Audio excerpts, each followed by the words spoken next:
নমস্কার বন্ধুরা, বৌদির হোম কিচেনে আবার আপনাদেরকে স্বাগত জানাই। আবার একটা নতুন রেসিপি। এখানে দেখতে পাচ্ছেন আমি কয়েক পিস মাছ নিয়ে নিয়েছি। এটা কাতল মাছের পিস। তো মাছটাকে প্রথমে ভালো করে কেটে ধুয়ে নিয়েছি। তো এটা দিয়ে আজকে রেসিপিটা তৈরি করব। অবশ্যই আমাদের সাথে দেখবেন এবং অবশ্যই পুরো ভিডিওটা দেখবেন।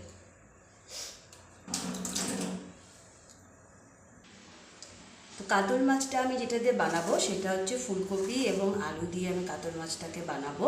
তার জন্য আমি এখানে দুটো ছোট সাইজের ফুলকপিকে এইভাবে কেটে নিয়েছি এবং একটা বড় সাইজের আলুকে এইভাবে লম্বা লম্বা করে কেটে নিয়েছি। নিয়ে ফুলকপি আর আলুটা আমি একটু সেদ্ধ করে নিয়েছি, কেননা অনেকে ফুলকপিতে গ্যাস হয়ে যায়। তো একটু সিদ্ধ করে জলটা ফেলে দেওয়াই ভালো, শরীরের খেয়াল রাখা খুবই দরকার। সো আমি এটা একটু সেদ্ধ করে নিচ্ছি। সেদ্ধ করলে একটু নরম হয়ে যায়, তরকারিটাও তাড়াতাড়ি রান্না হয়ে যাবে। তো একটু সেদ্ধ করে জলটা ফেলে নিয়েছি। তো প্রথমে আমি মাছগুলোকে ভাজা করে নেব। লবণ হলুদ মাখিয়ে মাছগুলোকে প্রথমে আমি ভাজা করে নেব। তার জন্য আমি কড়াইটা অলরেডি বসিয়ে দিয়েছি। পরিমাণ মতো লবণ এবং হলুদ মাখিয়ে মাছগুলোকে আগে একটু লাল লাল করে ভাজা করে নিই।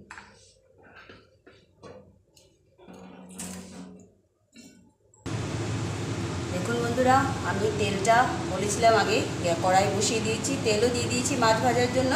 এবার মাছগুলোকে লাল লাল করে ভেজে নিই।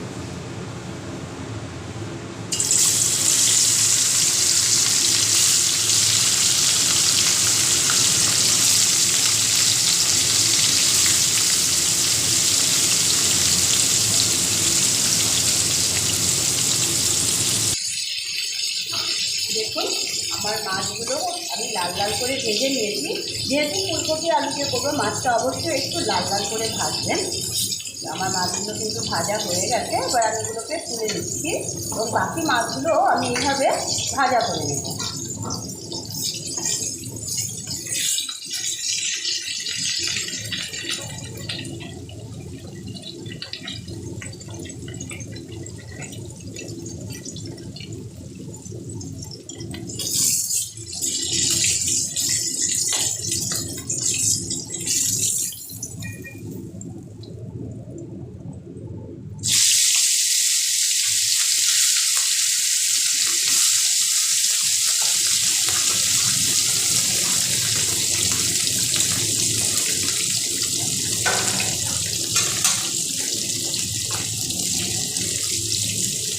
মাছগুলো ভাজা হতে হতে আমি তরকারির মশলাটা ভিজিয়ে এখানে ভিজিয়ে নিচ্ছি। আমি এখানে পরিমাণ মতো হলুদ নিয়ে নেব তরকারির জন্য। আমি এখানে 1 চামচ মতো হলুদ নিয়ে নিয়েছি। হলুদগুলো ঝাল অবশ্যই আপনাদের পরিমাণ মতো আপনারা ইউজ করবেন। আমি এখানে 1 চামচ আর অল্প মরিচের গুঁড়া নিয়ে নিচ্ছি। আমি এখানে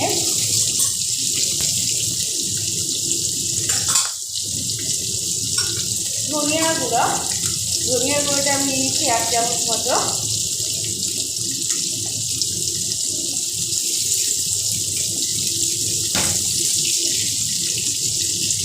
আর নিয়ে নিচ্ছি আমি এখানে জিরের গুঁড়ো 1/2 চামচ। এবার এই মশলাগুলোকে আমি একটু জল দিয়ে ভিজিয়ে রাখবো, যাতে ভালো করে মশলাগুলো ভিজে যায়। যেহেতু গুঁড়ো মশলা, আমি সবসময় বলে থাকি গুঁড়ো মশলা দিয়ে সবাই আমরা রান্না করি, একটু সময় ভিজিয়ে রাখবেন, তাহলে খুব ভালো ভিজে গেলে তরকারিতে মশলাগুলো ভেসে থাকবে না। দেখুন আমার এই মাছগুলো ভাজা হয়ে গেছে, তুলে দিচ্ছি এই মাছগুলোকেও। এবারে একই তেলে আমি প্রথমে আলুগুলোকে ভাজা করে নেব।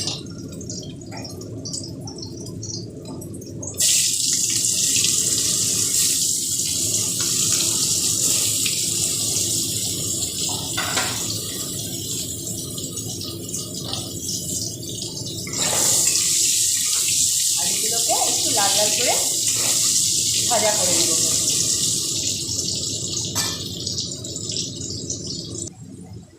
দেখুন আমার আলুগুলো কিন্তু হালকা ভাজা হয়ে গেছে, বেশি লাল করতে হবে না, হালকা একটু ব্রাউন কালার হলেই হবে, বেশি লাল করার প্রয়োজন নেই। এবার আলুগুলোকে আমি তুলে নিই।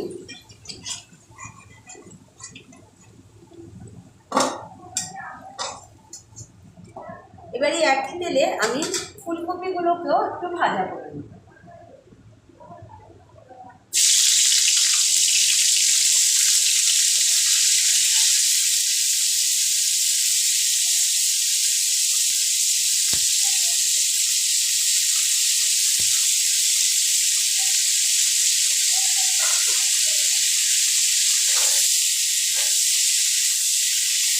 যেহেতু ফুলকপি সেদ্ধ করা, একটু জল বেরোবে। এর মধ্যে আমি এখন লবণ টবণ কিছুই দেবো না, জাস্ট খালি একটু ভাজা ভাজার মতো করে নেবো যাতে জলটা টেনে যায়। দেখুন ফুলকপিটাও আমি একটু লাল লাল করে হালকা ভাজা করে নিলাম। এবার ফুলকপিটাকে তুলে নিব। বন্ধুরা, আপনারা যারা যারা আমাদের ভিডিও দেখছেন অবশ্যই লাইক করুন, শেয়ার করুন আপনাদের বন্ধু বান্ধবদের সাথে, এবং সাবস্ক্রাইব করলে অবশ্যই বেল আইকনটি প্রেস করতে ভুলবেন না। আপনাদেরকে অনেক ধন্যবাদ আমাদের সাথে এইভাবে থাকার জন্য। ফুলকপিগুলো সব তুলে নিলাম।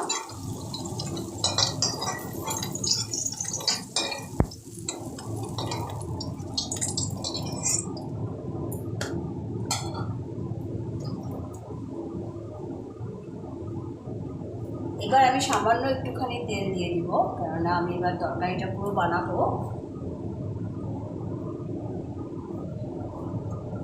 আমি এর মধ্যে দিয়ে দিচ্ছি একটা তেজপাতা,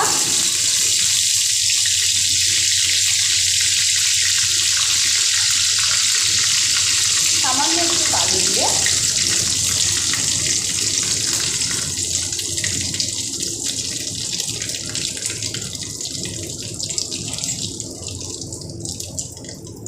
এবার আমি দিয়ে দিব এখানে পেঁয়াজের পেস্ট। আমি এখানে একটা মিডিয়াম সাইজের পেঁয়াজকে পেস্ট করে নিয়েছিলাম, সেই পেঁয়াজের পেস্টটা আমি এর মধ্যে দিয়ে দিচ্ছি।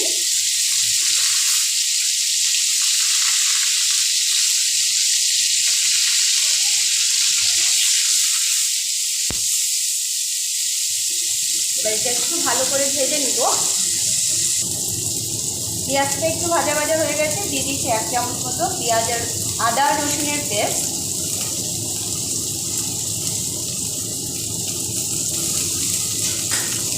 এবার এগুলোকে খুব ভালো করে ভেজে নিতে হবে যাতে এগুলো কাঁচা গন্ধটা না থাকে।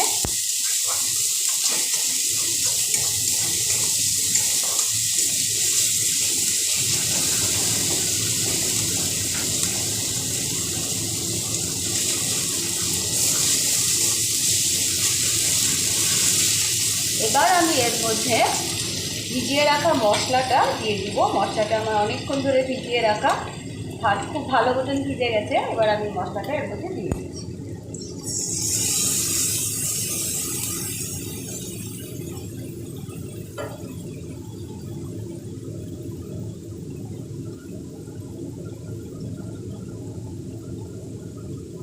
সামান্য একটু জল দিয়ে দেবো, কেননা মশলাটা খুব ভালো করে ভাজতে হবে। তার জন্য গ্যাসের স্টিমটা আমি একদম হাই রাখিনি, মিডিয়ামে রেখেছি খুব ভালো করে মশলাটা ভাজার জন্য।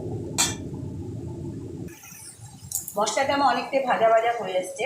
আমি একটু 2-4টে কাঁচা লঙ্কা তো একটু মিক্সিতে পেস্ট করে নিয়েছিলাম, সেটাও এর মধ্যে দিয়ে দিচ্ছি। আমি আগে বলেছি ঝালটা অবশ্যই আপনারা আপনাদের পরিমাণ মতন দেবেন।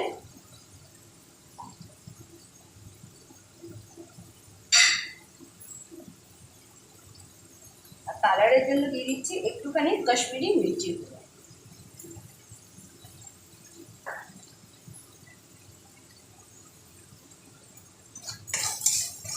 দেখুন মশলাটা কিন্তু দারুণ একটা কালার হয়েছে। শীতের দিনে ভ্যারাইটির সবজি পাওয়া যায় এবং ভ্যারাইটির সবজি দিয়ে মাছের তরকারি খেতে কিন্তু দারুণ লাগে। ফুলকপি আলু দিয়ে তো মাছ তরকারি সত্যি খুব ভালো লাগে খেতে। এবার আমি এর মধ্যে দিয়ে দেবো পরিমাণ মতো লবণ।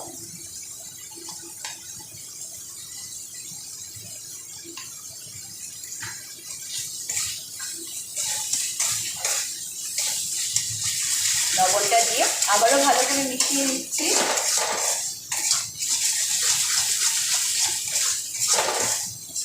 দেখুন আমার মশলাটা কিন্তু খুব ভালো ভাজা হয়ে গেছে এবং সাইডে যে তেলটাও ছাড়তে শুরু করে দিয়েছে।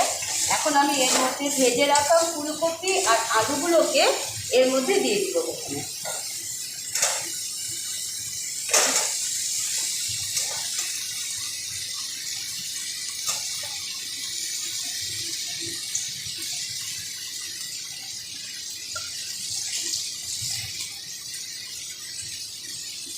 এবং খুব হালকাভাবে মিশিয়ে নিতে হবে মশলার সাথে, কেননা আলুগুলো সেদ্ধ করা, বেশি জোরে আপনারা যদি মেশান আলুগুলো সব ভেঙে যাবে, কেননা সেদ্ধ করা প্লাস ভাজাও করে নিয়েছি, তখন আরও একটু সেদ্ধ হয়ে গেছে। খুব হালকা হাতে মশলার সাথে এটাকে মিশিয়ে নিতে হবে।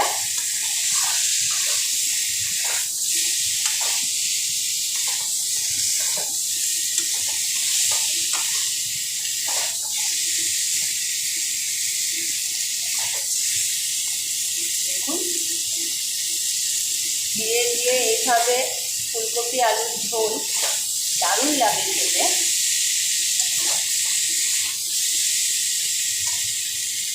আমার মশলাটা খুব ভালো ভাজা হয়ে গেছে। এবার আমি এর মধ্যে পরিমাণ মতো জলটা দিয়ে দেবো।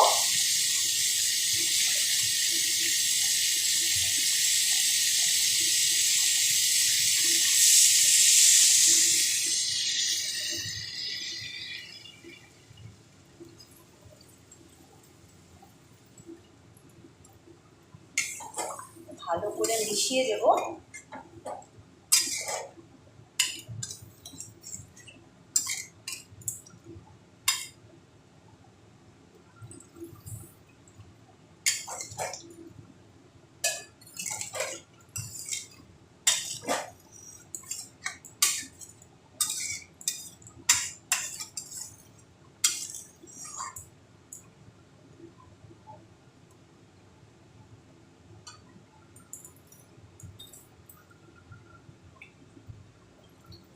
এবার আমি একটু ঢাকা দিয়ে দিব জাল ওঠার জন্য, ভালো করে যাতে জালটা উঠে যায় তার জন্য।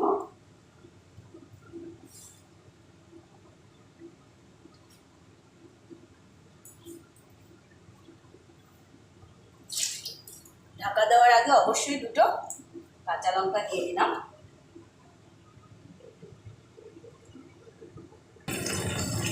দেখুন বন্ধুরা, আমার ঝোলটা খুব টকবক করে ফুটে উঠেছে। এবার আমি এর মধ্যে মাছগুলোকে দিয়ে দেবো।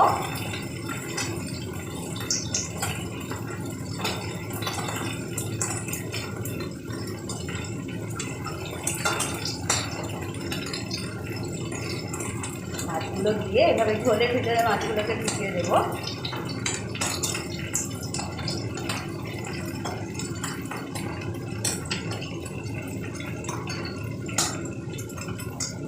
এবার আরও একটু ঢাকা দিয়ে দিব আমি এটাকে।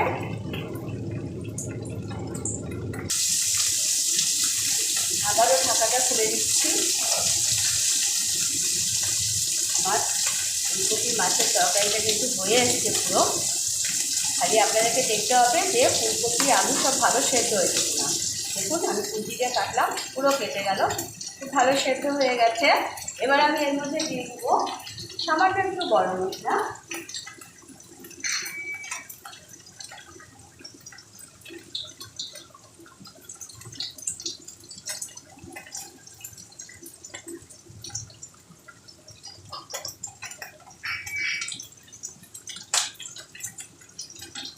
গরম মশলা দিয়ে দিলাম সেন্টের জন্য।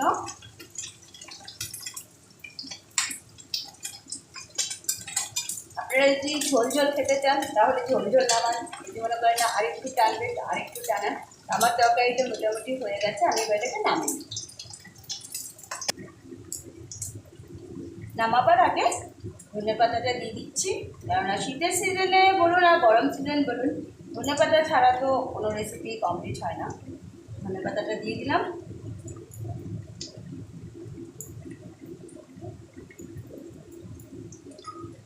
এবার আমি এটাকে নামিয়ে দিচ্ছি। দেখুন বন্ধুরা, আমার এই ফুলকপি আলু দিয়ে কাতল মাছের রেসিপিটা একদম রেডি হয়ে গেছে। অবশ্যই আপনারা বাড়িতে এটা ট্রাই করবেন এবং অবশ্যই বানিয়ে সবাইকে খাওয়াবেন। শীতের সিজনে এইভাবে ভ্যারাইটি সবজি দিয়ে মাছ রান্না করলে দারুণ লাগে খেতে। তো আজকে এতটুকুন, আবার একটা নতুন ভিডিও নিয়ে আপনাদের সামনে হাজির হয়ে যাব। ধন্যবাদ।